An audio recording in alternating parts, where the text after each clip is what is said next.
Yon, let me know guys kung yung mga wala pa sa Facebook group, kung wala pa kayo doon, let me just send it over yung link. Ito siya. Lahat ba na open na yung dashboard ninyo? Alam niyo na kung saan pupunta para panoorin yung recordings? Let me know in the chat. Alam na ba lahat? So, let me just generate the link to the forum. Okay.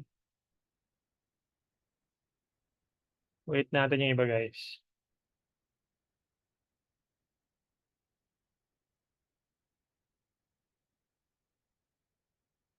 Eto. Pwede kayo mag-submit ng pwede nyo i-access yung dashboard ninyo. Ito yung instructions. And let's officially welcome everyone, Miss Roxanne, Miss Amira, Sir Jigs, Blanca, Sir Mark John San Jose, Miss Faye, Miss Neri, Sir Lee, Mark John, dalawang Mark John. So BOGN. Hindi kita ma-address ng properly because your name is, if you can change it. So, yan, pwede kitang, ayan. Magandang gabi sa inyo lahat guys and welcome dito sa ating day 5, no? And tonight we're gonna talk about, as promised, yung Facebook Ads Calculator. There are questions in the last couple of days wherein they are asking about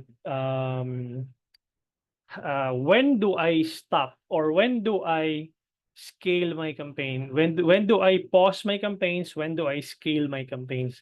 And if hindi mo naiintindihan yung ideal cost mo for you to be able to move forward, then malilito ka. Kailan ka ba magpo-pause ng campaign mo? Kailan ka ba mag-i-increase ng budget mo? So right now, let's understand the the the math behind it, no? Para maintindihan po ninyo kung magkano yung willing kayong i-bid, magkano yung willing kayong i-gastusin, etc. Okay? So, without further ado, let me just quickly share my screen and let's dive into our lesson for today. Basically, if you head over to my website, no? Go to my website and then you go to forum. Pagdating mo ng forum, i-check mo yung search, no? Sorry. Yung word na calculator, type mo lang sa search bar. Click mo to. And then makikita mo dito, the ultimate Facebook ads calculator. Click mo lang yung download. No? Tapos mapupunta ka dito. No? And tonight, ito yung pag-uusapan natin wherein we're gonna do the math so that alam po ninyo yung inyong mga metrics na babantayan. Now, for most of you guys here are using the messaging campaign or basically the click to message campaign, no? And wala pang mga website. Ang tatlo lang yung metrics na babantayan nyo if you are optimizing for messages. Number 1 is number of messages. Number 2, quality of messages. And number 3, cost per message. No? So, kailangan nating malaman kung ano ba yung mga yan. Now, I need a volunteer, guys. Sino dito ang gustong magpa-compute? Type me in the chat kung sino yung unang mag-type ng me. So that, pwede ko siyang i-unmute and we can go ahead and compute your ideal customer acquisition cost. Parang wala. So, okay. Kung wala, then tapusin na natin to. Wala. Walang gusto magpa-compute? Anong industry meron kayo? Kung anong industry? Nahihiya. Grabe naman. Okay. So, wala na. Tapos na po yung ano natin ngayon, yung lesson po natin ngayon. At wala namang gusto magpa-compute. Wala talaga. Eto, mamimili ako ng isa. Si Sir Jigs. So, ayan. sige, Sir Jigs, mute kita. Ano pong ano nyo? Anong tawag dito? Industry. Good evening, everyone. I'm a fitness coach. Fitness coach, yun. Perfect. So, bihira ako makakuha ng estudyante from the fitness industry as coach na tawag dito, business model. So, basically, do you own the business or Yes. like, okay, sige. So, fitness coach. All right. Now, if you don't mind, how much are you already spending and on the average per month? Coach, actually, nag-stop ako mag-spend nung Pasko kasi nga mataas nga yung CPMs. Pero nasa around 3,000 per month pa lang. Ganun pa lang yung value. Okay, 3,000 per month. Okay, so but in the past months, meron ka bang mas malaki doon or Wala, coach. ito na yung pinaka-average mo? Okay, sige. Ganun lang. Sige. So I hate to break the bad news, but yung 3,000 will not move a needle. Okay. So, ang ideal budget for testing is about 15,000 at least.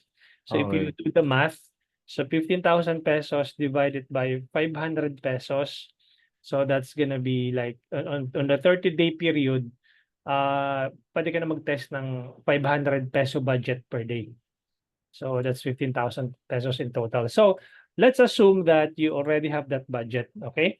So 15,000 and December ito yung naubos mong budget, no? Although sabi mo nga nag-stop ka ng December, but let's just put into perspective lang. Now yung 15,000 pesos mo na yon, if makakapag-generate yon ng impressions based on the average cost per 1,000 impressions or yung cost per mille na tinatawag. Ang average cost per mille dito sa Pilipinas is between 250 pesos to 350 pesos. May mga cost per mille dyan na industry that would cost them about 500 to 700 pesos or more pag competitive masyado yung industry. I mean. So, let's just peg na 250 pesos yung kino-charge sa'yo ni Facebook in terms of cost per 1,000 impressions. Meaning, ito yung binabayaran mo to show your ads to 1,000 people. Okay? Copy. Then, since meron kong 15,000 na naubos last month, it should generate about 60,000 impressions for the whole month of December. Okay, mind you guys, auto-compute na to, calculated na to. If you are going to download it, make sure lang na use the formula. Ito na yung formula sa column E, no? Andiyan na yung formula. So B1 divided by B4 times C4. So kaya nakuha mo yung 60,000 impressions. Now, out of 60,000 impressions, dapat makapag-generate yan ng number of messages. Okay? Let's assume that dun sa naubos mong 50,000 pesos, nakapag-generate ka ng let's say 350 messages na pumasok. No? And if you do the math, the average cost per message is about 42.86. Okay? Now, dun sa 350 na pumasok na messages, ideally, dapat at least 1 to 2% of them converted as a customer. So let's assume that nag-convert yung like a percentage of 350 people, nakapag-convert ka ng 4. So 3.5 ito, so round off natin, nag-convert ka ng 4. So lagay natin dito 4. And for every customer ba na pumapasok, do you have a figure already? How much is the average business or how much is the average value of that customer that comes in? As Yes, 12K na lang. 12K, okay, 12,000. Is this on a monthly basis or is this a period of time? Per month yan, coach. Per month. Okay. So renewal yan basically. Okay, good, good. Okay, so meaning, if you do the math, you have spent 15,000 pesos, then you were able to acquire 4 customers out of 350 inquiries with an average order value per customer of 12,000 pesos. That would give you a revenue of 48,000 pesos. Now, 48,000 pesos divided by 15,000 pesos, auto-compute na po yan, ito. 48,000 pesos divided by 15,000 pesos, that will give you a return on ad spend of 3.20. Meaning, 3 times the return noong investment mo na 15,000 for ads. Now, 15,000 divided by 4, the average customer acquisition cost is about 3,750 pesos. Ibig sabihin, it would cost you 3,750 pesos to acquire 1 customer in this scenario. Now, paano yun? Gusto kong magkaroon ng 20 customers. No? Ibig sabihin nun, gusto kong magkaroon ng 20 customers in 1 month, just do the math, times 3,750 pesos. And this should be the amount I should be spending next month so that I'm able to get at least 20 customers. Make sense? Yes, coach. Okay. Now, having said that, alam na natin na for every 350 messages or inquiries, I'm able to get at least 4 conversions, meaning moving forward, this is the amount I should be willing to pay for every lead or for every message na pumapasok. Anything above 42.86, or let's just round it up to 45 pesos, is already expensive. So when you run a campaign, and then when you calculate the average cost per message or cost per lead, if it exceeds your ideal bid or ideal cost, then that's the time you will decide to yourself, okay, this ad needs to be paused. These campaigns need to be paused because I don't want to pay much more than 45 pesos. I want to pay at least mas mababa sa 42. Kung 30 pesos yan, that's a good deal. Kung 25 pesos yan, that's a good deal. Okay? So, at least you have an overview when to pause, when to scale. Now, in this scenario, should I scale my campaign? Definitely yes, because I'm able to get 3 times the return of my investment. Make sense, guys? Sir Jigs, shoot yung calculations natin. Yan, okay. So nag-type na siya. All right. So for those of you guys who are a bit confused, paano siya kinalculate? Ito na po siya. So halimbawa, CPM, how to compute that? Amount spent divided by total number of impressions times 1,000. CTR, link clicks divided by number of impressions times 100%. By the way, itong CTR, guys, hindi ito applicable doon sa mga messaging campaign. This would only be applicable doon sa may mga landing page or my website. Okay? CPR and CPA, it's almost the same. Amount spent divided by number of results. ROAS, return total revenue divided by total ad spend. Nandiyan na po siya lahat. Okay? So, coach question, if higher AOV, more expensive usually ang CAC and CPL? Pag higher ang AOV, bababa ang ang CAC mo tsaka yung yung CPL, it's a different Sir Jigs. Ang tawag dito, discussion dapat. Huwag mong isasama yung CAC mo sa CPL. So if cost per message, coach question, if higher AOV, yeah, CPL and cost per message is the same. Cost per lead, cost per message, it's the same, no? Kasi you are if you're optimizing for messaging campaign, then cost per message. But if you are I mean, if you're optimizing for lead generation campaign, regardless if messages man yan or landing page, it's leads. Anong tawag dito? It's considered as leads. So, question mo is, if higher ang AOV, more expensive usually ang CAC. Not necessarily, Sir Jigs. Kasi tingnan mo to.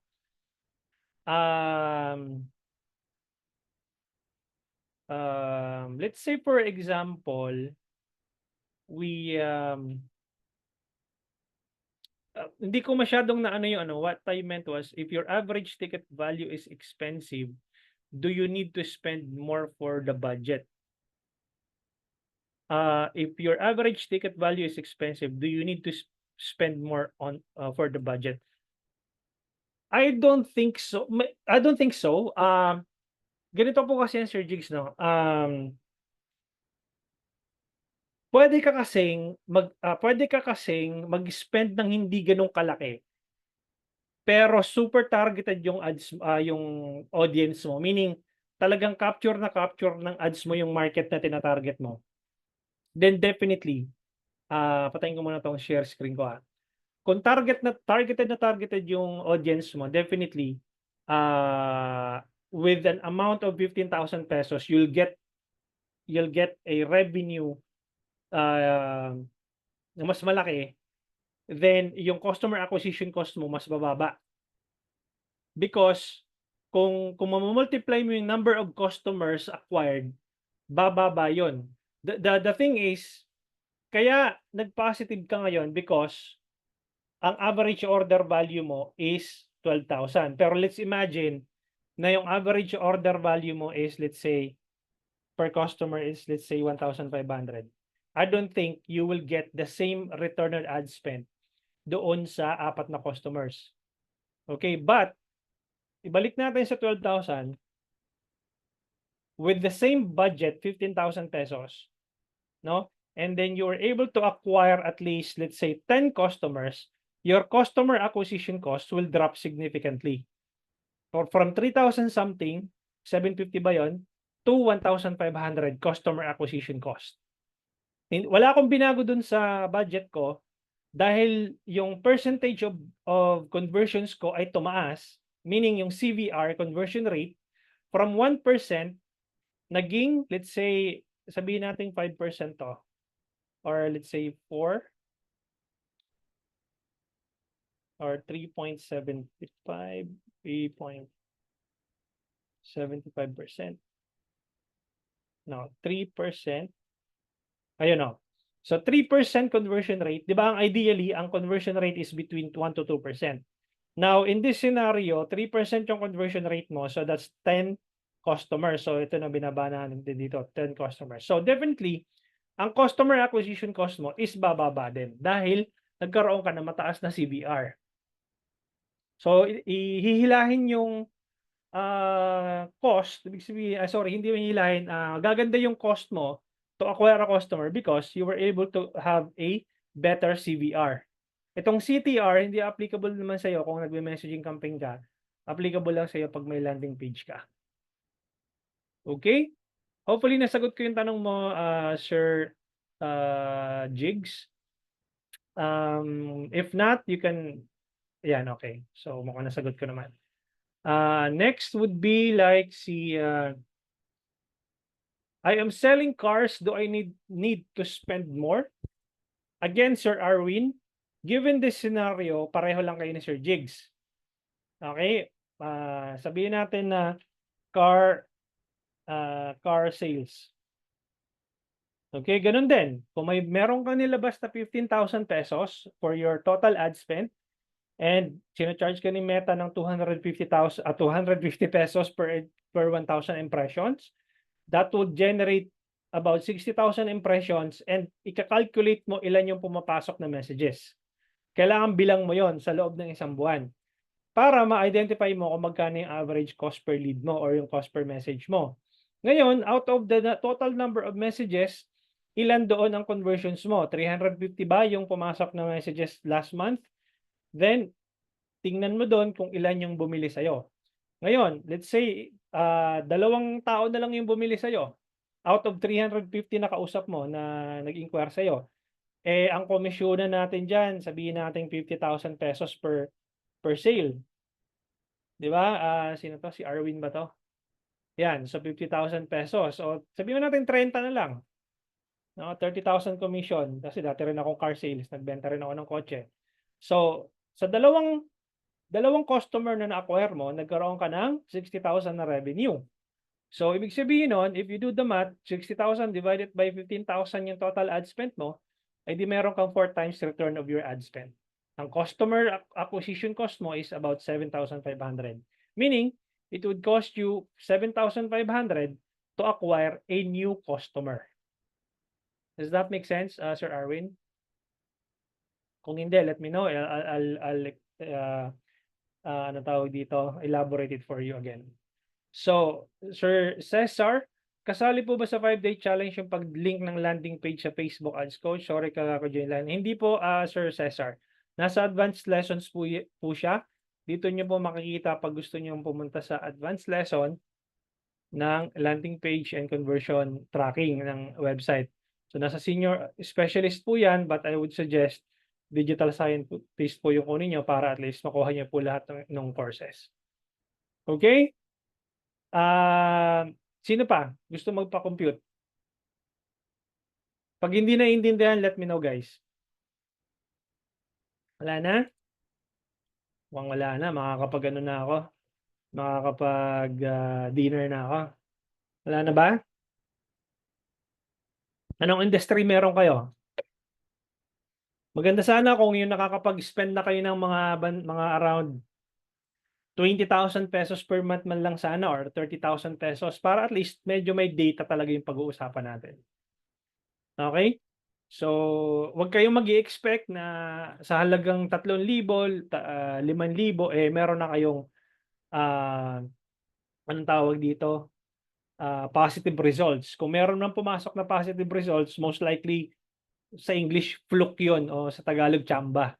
No, pero what we want here is a consistent result, a month in, month out. So, 'yun po yung kailangan natin. Do we have a copy ng Excel? It's clear now. Yes, you have a copy.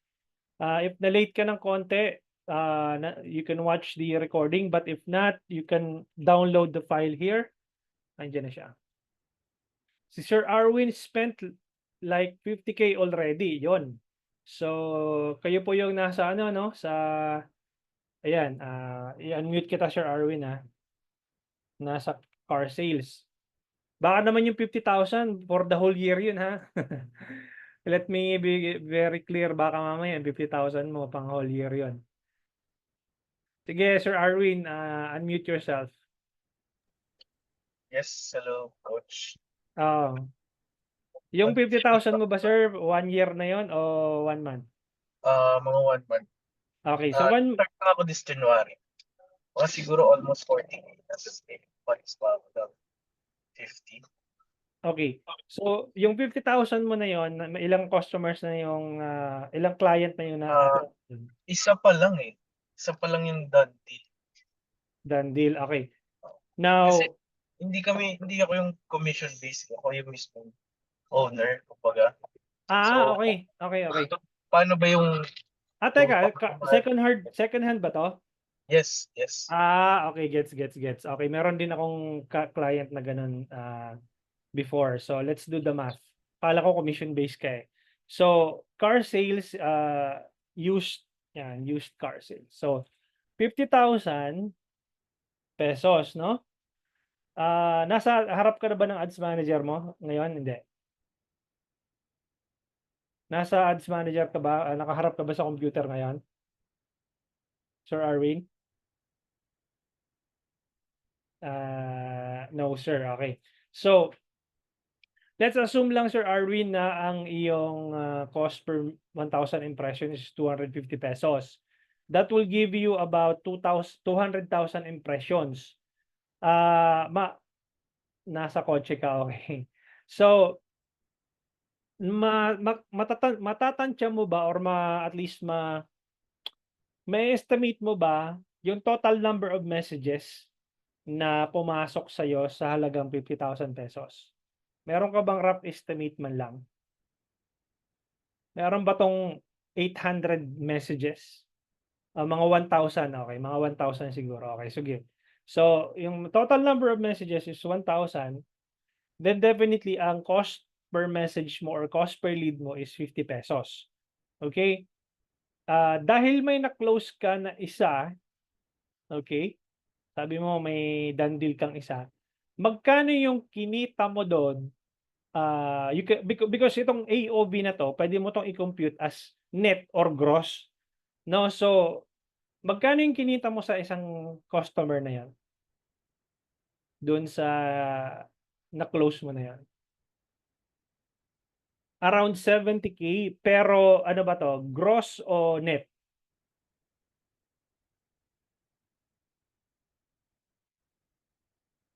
Net 50K siguro. So, ibig sabihin nun kung ang AOV nung tao na yon 50K, break even ka lang. Ayan, oh. So, AOV mo is 50,000, tapos naglabas ka ng 50,000, ibig sabihin nun ang ROAS mo is break even. Or possible nito hindi ka pa break even kasi meron ka pa mga OPEX dito. So, most likely baka negative ka pa dito. So, I would suggest na dapat mag-improve yung CVR mo o yung conversion rate mo na tinatawag. Kasi you have 1,000 leads already, meaning ano 'to, anong tawag dito? Kumbaga you already have the resources for you to close the deal inside or within the number of messages or the number of inquiries that you have right now. Kaya nga sabi ko lagi kong sinasabi 'pag nagde-lead generation kayo, huwag kayong matuwa na ang cost per message niyo ay piso, 2 pero kung puro basura naman yung pumapasok, mas gugustuhin ko pa na 50,000 pesos yung pinakawalan ko, pero 350 yung pumasok na messages. Ang cost per message ko is sabihin mo ng 145 pesos. Yung kay Sir Jigs kanina 45, 'di ba? Pero ito this time 145 cost per message or cost per lead. Pero I'll make it to the point na quality yung papasok dito, no? In that sense, yung number of conversions ko tataas, no? So magiging let's say ito naging 5.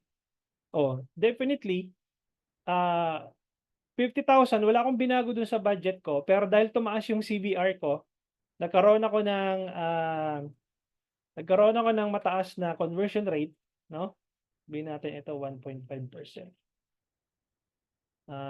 Yan 1.5% conversion rate. Nagkaroon ako ng 5 customer with an average order value per customer ng 50,000 net AOV. So meron akong revenue na 250,000 against dun sa 50,000 ko. That's 5x ROAS. Ang average customer acquisition cost ko is about 10,000 pesos for every customers acquired. Make sense?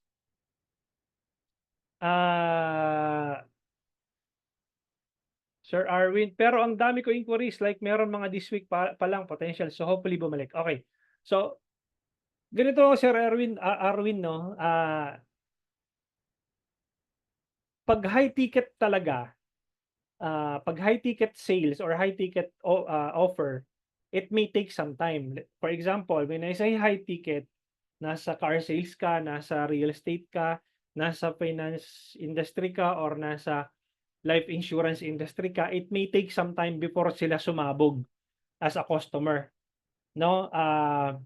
Unlike doon sa e-commerce na tigpa 500 pesos na product, 700 pesos na product, or 1,500 na product, right there and then, magkakaroon ka ng idea kung sino pa talaga yung pabili agad ng produkto mo. Kasi, ano naman, hindi naman siya ganun kataas yung price points. Pero kung 50,000 or let's say, kukita ka ng 50 to 70,000 income, and you are selling for about, I don't know, let's say 350,000 worth of vehicle, 500,000 worth of vehicle, or whatever. So it may take some time. Talagang may progression yan. You just have to make sure na yung mga leads na kolekta mo, you have to pukpukin mo siya ng follow-up. So, ganun lang po siya mangyayari. How do you optimize, Coach? Sir Jigs, there are two ways on how you can optimize your campaigns. Yung tinatawag na vertical scaling, you increase your budget from the original one, or from your original budget, you increase 20% from your original budget. Let's say, for example, you're spending 1,000 pesos already per day. Then you jack up 20% of 1,000, so that's 1,200. So, per day, magiging 1,200 per day na siya. Ngayon, after 3 days, i-jack up mo ulit ng 20% ulit. So, from 1,200 times 20%, so that's about 240 pesos na dagdag ulit. So, sabihin mong 250 plus 1,200, so that's gonna be 1,440, o sabihin mo ng 1,450 per day. So, that's the vertical scaling method. The horizontal scaling method, you can only do that if you are optimizing for landing page or website, yung website conversion. Okay? But for messaging campaign, yun lang yung magagawa mo, vertical scaling. Meron ako, sir, landing page. Okay, kung may landing page ka, I would suggest you do the cost cap, or yung tinatawag na anong tawag dito, yung controlled bid, no? When you test your campaign, go for 100 peso budget, and then you duplicate the winning ad set into a 1,000 peso budget. It's either CBO or ABO. No, if you have the budget, you can run both of them simultaneously, yung ABO and CBO na campaign. Then, kung sino yung mas maganda doon, you run a cost cap campaign controlling the budget, or controlling the bid na willing kang i-bid sa auction. Let's say, na-identify mo na kanina, based sa computation natin, ang ideal cost mo per lead is 45 pesos, then you control it using cost cap. Okay, if you want to learn more of it, I suggest you join the Digital Scientist course. Mas okay ba daily budget? Yes. I prefer daily budget. Hindi ako gumagamit ng lifetime.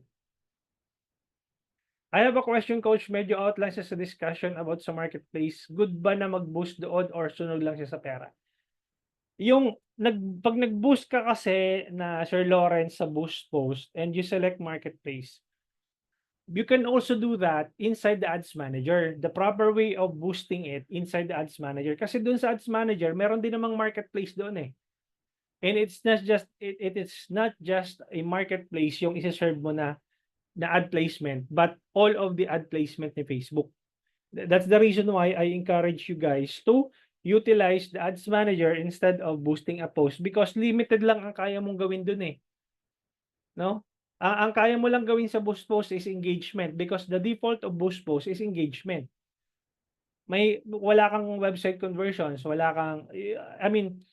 sobrang limited lang yung kaya mong gawin sa boost post. I'm not saying the boost post is an evil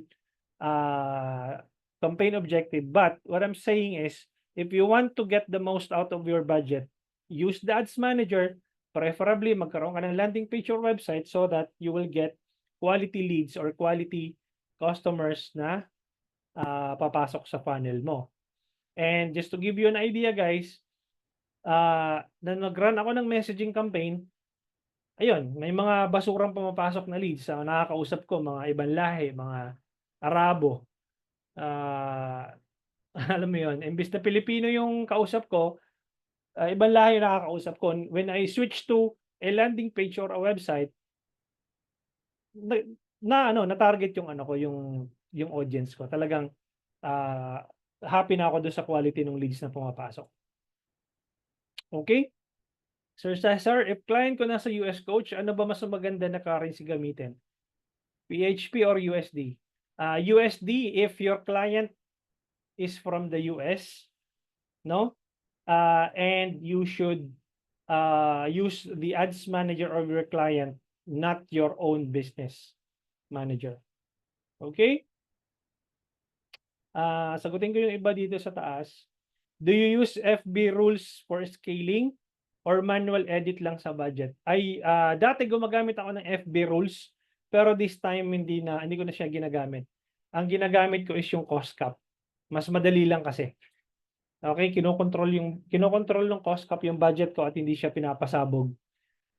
For as long as yung ideal bid ko is within my ideal cost.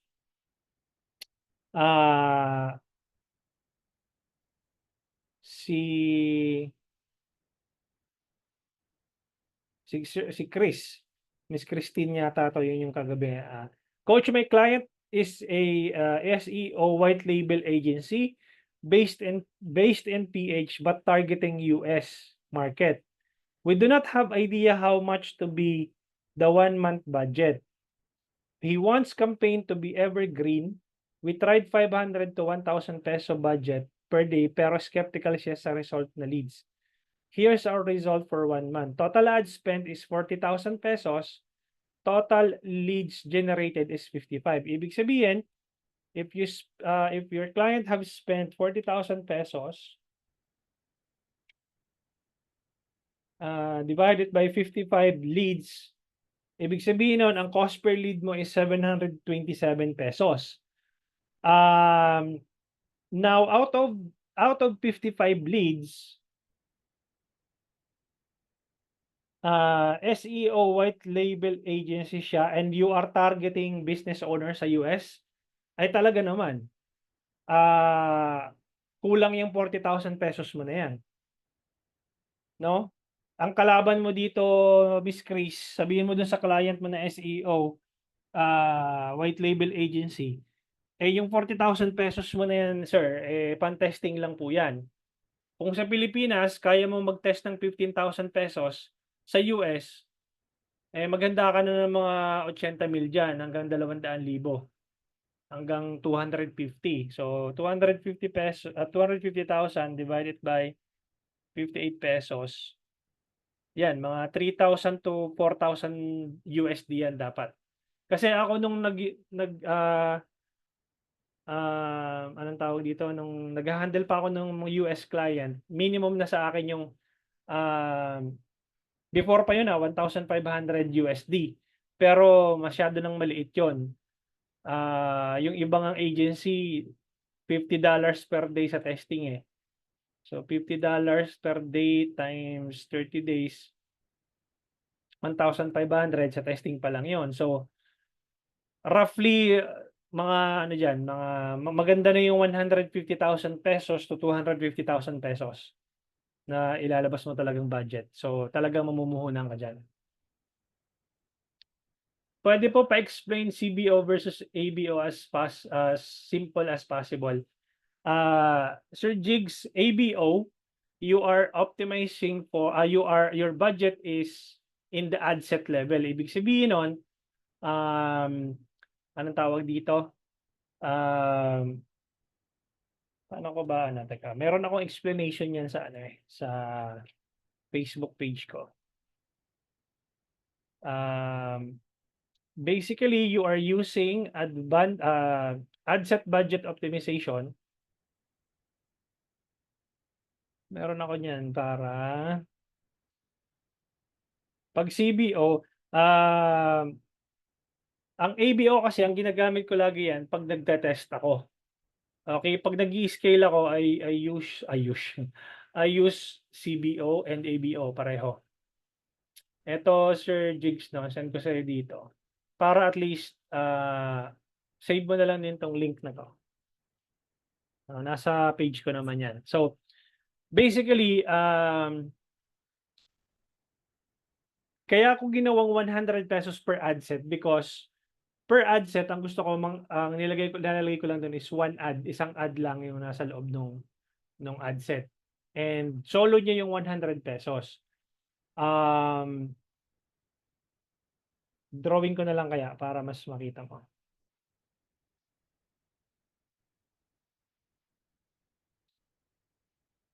So, ito yung ABO. ABO setup. By the way, guys, huwag niyo munang dodrawingan. Host, yan. Tanggalin ko muna para hindi kayo makapag-drawing. Okay. So yung ABO, let's say for example, meron kang tatlong ad set. Ad set 1,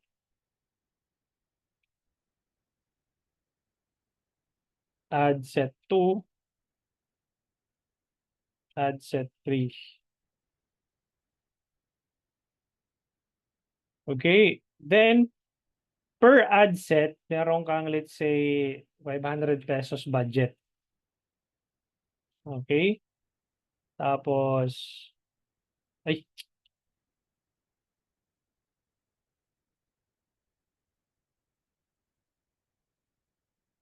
ayan. Tapos, sa bawat, para mas mabilis, ito. Sa bawat ad set, meron kang tigta tatlong ad, kunyari lang. Ad 1, ad 2, ad 3.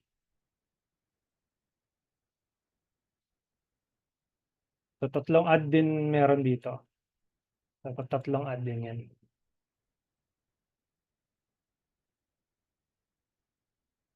Okay, makopy ko kaya to. Yan. Para, yan, CBO naman to isa. Okay, so, pag ABO, Sir Jigs, ang budget mo nasa ad set level. Pag CBO, ang budget mo nasa campaign level. So, ibig sabihin, kung ito magiging 1,500. Nasa campaign level yung budget mo. Now, ang mangyayari po noon, Sir Jigs, is ganito. Wag po muna mag-drawing. Ako muna magdo-drawing. Yan. Erase ko muna. So, ang mangyayari po noon is, itong 500 pesos na to, magpo-flow yun sa bawat ad. Yung ad 1, ad 2, ad 3. Tapos, mamimili si Facebook kung sinong ad ang mas papaboran niya ng budget.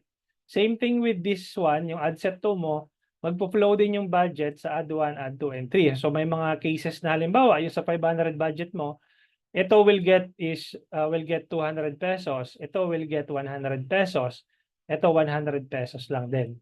So parang ganun yung mangyayari dyan. Ngayon, sa CBO na setup, yung budget mo is nasa top, nasa campaign level. Mangyayari po noon is, bago mag-flow yung budget mo sa ad level, dadaan muna yan sa ad set. So pagdaan sa ad set dito, ad set 1, 2, and 3, possible dyan na itong ad set na to is makakuha ng 500, sabihin natin, makakuha ng 1,000 pesos. Itong ad set na to, let's say, 400 pesos. And itong ad set na to is 100 pesos. Okay, ang mangyayari po noon, yung 1,000 pesos na yon na nag-flow dito sa ad set 1, mag-flow yun dito sa ad level, tapos i-divide pa ni Facebook yan kung tigma magkano doon sa 1,000 pesos na budget na nag-flow doon sa ad set na yon. So possibly, 500 itong ad na to. Again, huwag muna kayo magdo-drawing. Ayan. So possible 500 yung ad na yon. Possible 300 tong ad na to. And 200 tong ad na to. That completes your 1,000 pesos. Tapos ito naman magpo-flow doon sa ad level, yung 400 pesos mo. And yung ad set na nabibigyan ni Facebook ng tigwa 100 pesos sa ad set na yon, ibig sabihin, meron na siyang disadvantage kasi ano pang magpo-flow dito sa tatlong ad mo? 100 pesos lang yung binibigay niya sa ad set mo na tumatakbo. So definitely, baka ito 30 pesos na lang ang flow dito. Ito naman is 50 pesos at in the rest. So sobrang liit na. So ibig sabihin nun, ina-identify ni Facebook kung aling ad set, which ad set is likely to optimize or which ad set is likely to work based on the conversions that you are getting doon sa ad set na yon. So, ganyan po siya nag-work ang CBO, but the problem is, meron kasing potential na baka mamaya itong ad set na to mag-work. It's just so happen na Facebook is giving the budget favorably dito sa ad set na to. So, kapag nagte-test ka pa lang, I would suggest you put an equal amount of money per ad set so that ma-distribute yung budget na yon, at hindi ka magkaroon ng parang early assumption na okay, itong ad set na to ang winner kasi dito natatransfer ni Facebook yung majority of my budget, and itong dalawang ad set na to is a loser kasi 400 lang yung nare-receive niya na amount tapos 100 ito. But technically may chance kasi itong mag-optimize. So that's the reason why I prefer ABO, so that equally distributed yung budget no doon sa ABO setup. I hope that makes sense, and yun. Maraming check niyo yung page ko, marami kong explanation about these setups. No? Sir Cesar, bago mag-run ng ads coach, dapat 3 ad sets at iba-ibang creatives. Well, depende yun sa inyo, Sir Cesar. If you have the budget, you can launch as much as 10 ad sets if you are gonna be spending 1,000 peso budget. So imagine if you have a 1,000 peso budget with 100 pesos per ad set, technically you can test 10 different ad creatives per on a daily basis. Now, if you want to run that test for 7 days, then you will be spending at least 7,000 pesos for in the next 7 days. For testing pa lang yon. That's the reason why sabi ko nga, yung 3,000 na budget niyo, yung 5,000 na budget niyo, wala pa sa ano yun, wala pang data yon. Sobrang liit pa ng data, wala ka pang makukuhang data doon.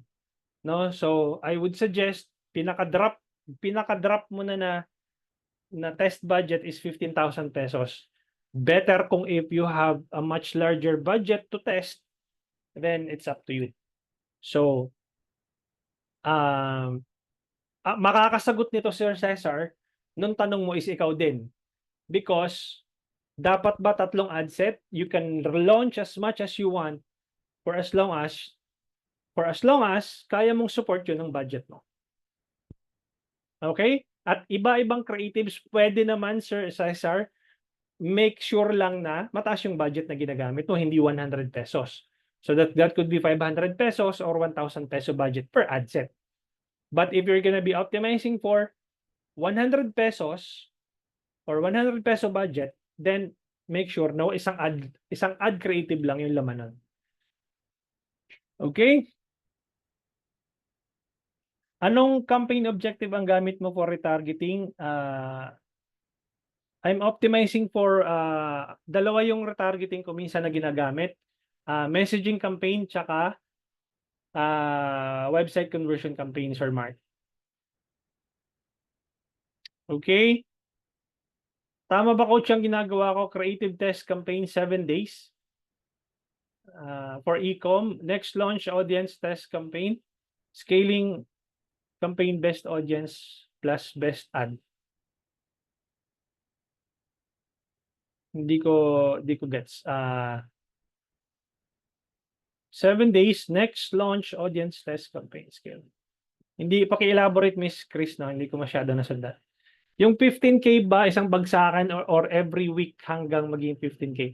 Sir Lawrence, yung 15K for the whole month. I-divide mo yung 15,000 divided by 500 pesos. That's 500, 15,000 divided by, share ko I'm not sure kung na-late ka, pero tinoskot ko kanina. So, if you have 15,000 budget for 1 month, divide it by 500 pesos, mako-cover mo yung 30-day period. Or, better yet, 30 days times 500, 15,000 pesos, pareho lang yan.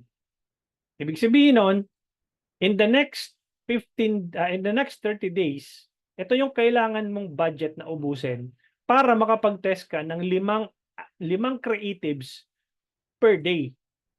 Kasi kung ang gagamitin mong structure, yung gagamitin mong structure ko na one ad set, one ad per ad set. So that's 5 ad creatives. Kung may 1,000 peso budget ka, divided by 100 pesos, that's 10 ad creatives. Gets? Miss Remy, Coach, bale need po ba gumawa ng ad set if ang yung current ad sets po may dalawang ads, then gusto po namin ay magkaiba ng daily budget?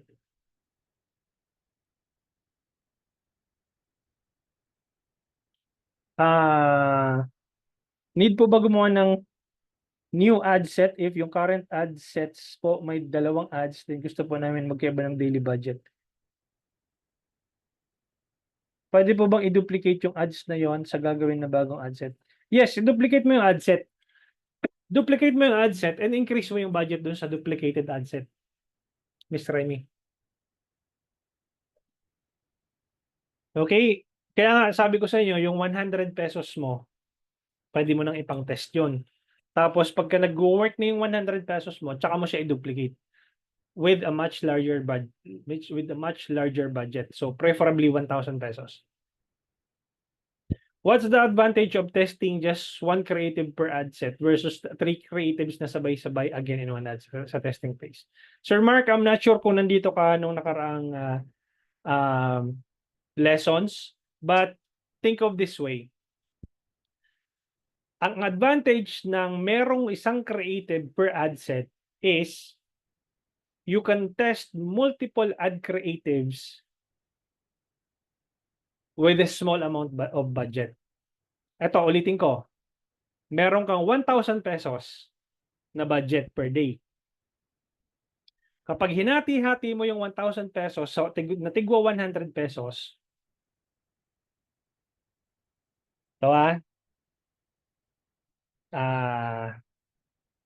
ito, Sir Mark, no? Yung 1,000 pesos mo na yan, dinivide mo yan sa tigwa 100 pesos, that's 10 ad sets. No, makakapag-create ka ng 10 ad sets. Sa 10 ad sets na yan, dahil yung bawat ad set ay may tig-itig isang ad creative, then basically mayroon kang 10 ad creatives na na-test in the next 7 days. Okay?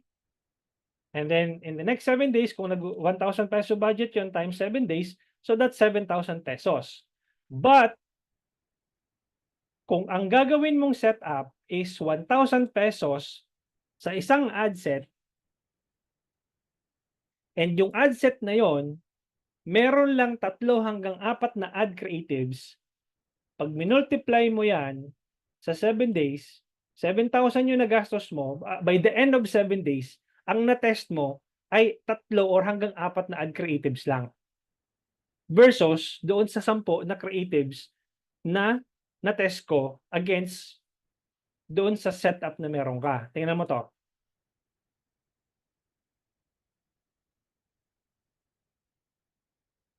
Alam mo 1,000, meron akong 1,000 peso na budget.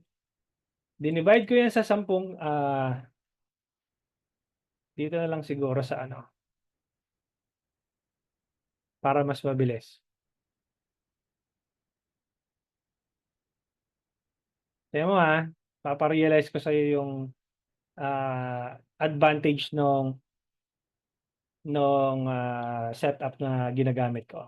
So, daily budget mo is 1,000. Okay? Now, sa 1,000 na yon, meron kang ad set 1,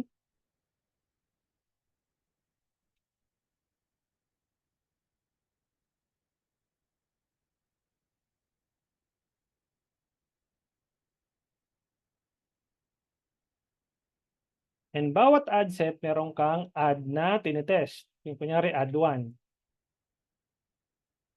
Ad 2 hanggang 10. So, itong bawat ad set na to is tigo 100 pesos.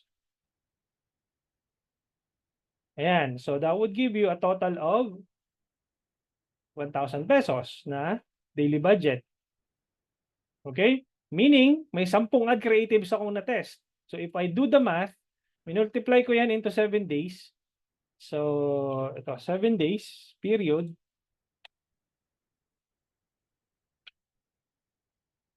Oh, may 7,000 ako na total budget, di ba? Na consume for in the next 7 days. However, if ganito yung gagawin mo,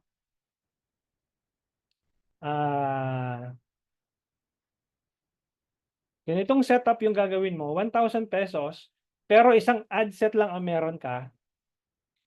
No, ad set 1 lang, tapos yung 1,000 pesos pinasok mo dito, tapos meron kang, let's say, 4 na ads na pinasok dyan. Okay? So,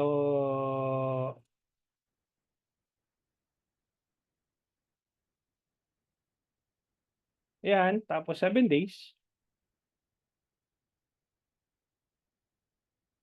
times 7 days, so 7,000 pesos.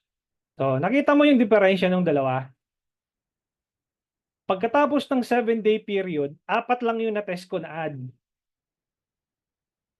But here, 10 ad creatives yung na-test ko with the same amount of budget. Make sense? Nakuha?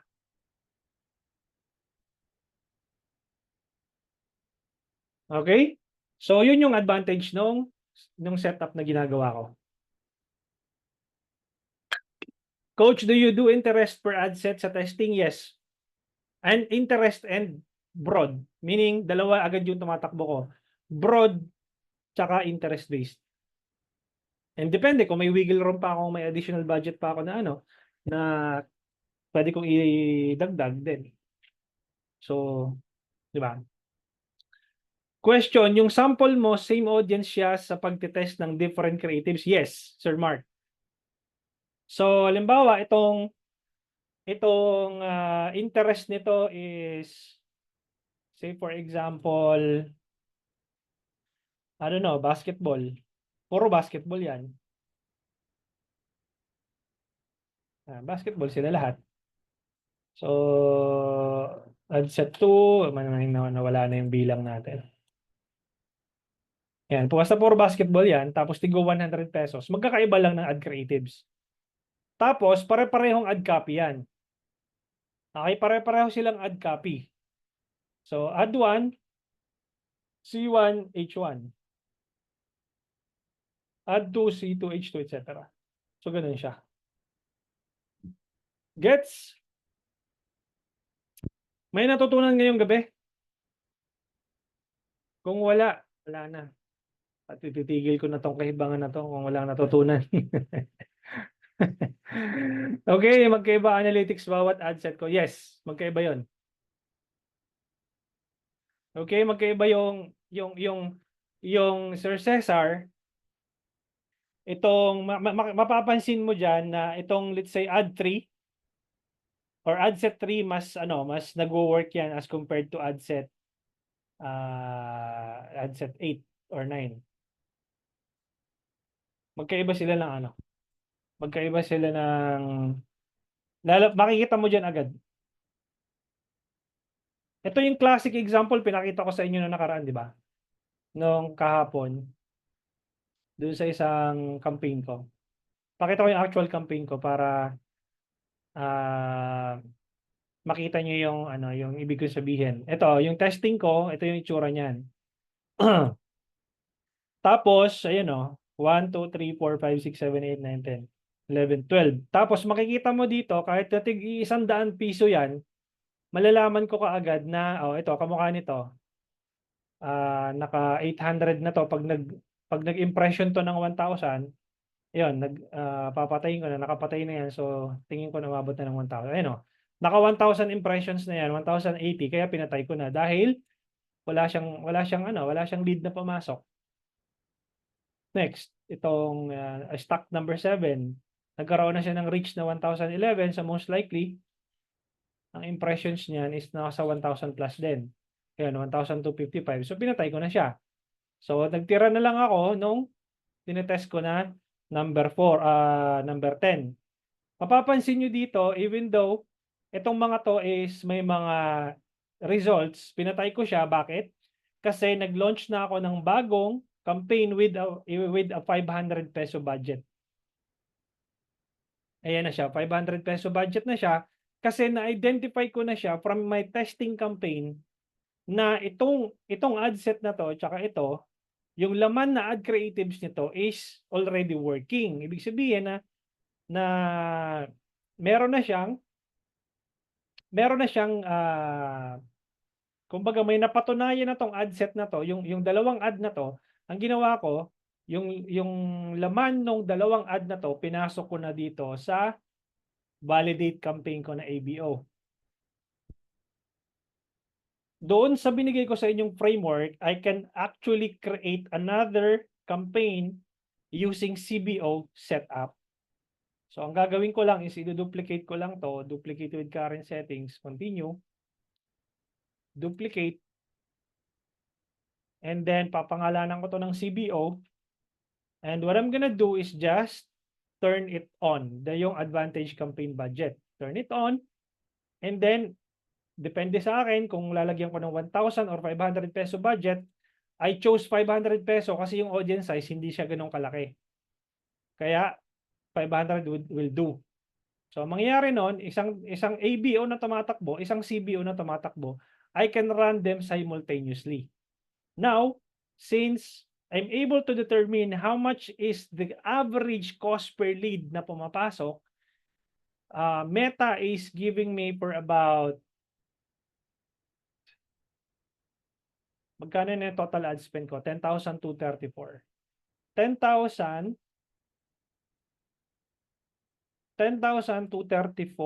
divided by, ilan ba yung leads na nakuha ko? 38, ilan ba to? So 5 plus 38 plus 1 plus 6. So meron na akong 50 leads in total. So if I do the math, 10,234 divided by 50 leads, ang average cost per lead ko is about 200 pesos. Now, tinatanong ko ng sarili ko, happy na ba ako dito sa cost per lead na to? Is this the amount I am willing to bid moving forward? The answer is yes. Because I am already getting good leads na pumapasok sa funnel ko. Okay? Now, pwede pa ba siyang bumaba in the future? Yes. Because as soon as the Facebook's algorithm is getting more data, then definitely yung 200 pesos ko baka maging 150 yan over time. Happy na ako diyan kapag may nakuha akong leads.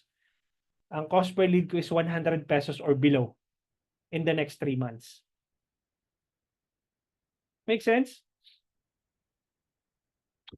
Yun. So, I hope you were able to get a good grasp or a good understanding ng Facebook. Solid, you deserve the name, Coach Mathematician. Metamagician. Metamagician po, Sir Jigs. Hindi tayo magician, no? Mathematician. Ayan. Parang mapapa-enroll tayo sa digital scientist. Ayun. Thank you so much, guys, for attending the our 5-day Facebook Ads Challenge. I hope meron kayong mga nakuha na pulot sa lesson natin in the past 5 days. Ang question ko naman is, sulit naman ba yung 499 na binayaran ninyo? And malalaman ko kung sulit naman yung binayaran ninyo by giving me your honest feedback. Pwede nyo akong i-bash doon sa feedback. Hindi ko siya malalaman kung sino yung nagbigay ng feedback. Halimbawa, ito sa mga responses, ito mga very detailed. Hindi ko alam kung sino nag-respond na yan. So may mga previous responses na yan dyan. So hindi ko naman alam kung sino-sino yung mga yan. But makaka-capture ko naman yung responses ninyo. I would appreciate, guys, if you can fill this out, no? So that, alam ko naman kung worth it naman ba yung ginagawa ko dito or 'di ba? So yun.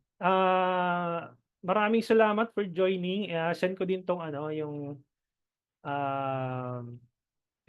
feedback form sa 5-day sa Facebook group. Ayan. Yun. So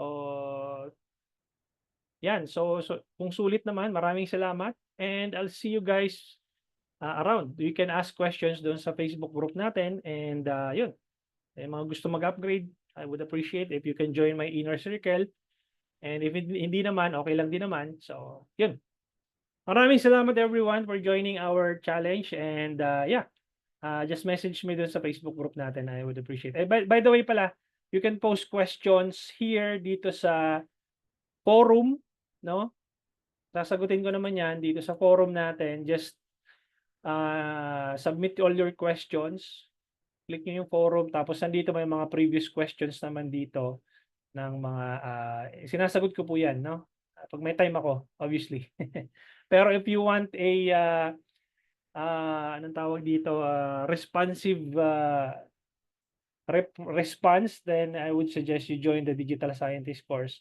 Ito, meron kaming exclusive Digital Scientist Telegram GC para ma-assist ko kayo sa mga questions niyo. Yun, thank you so much guys. I'll see you around and yeah, have a good night. Bye-bye.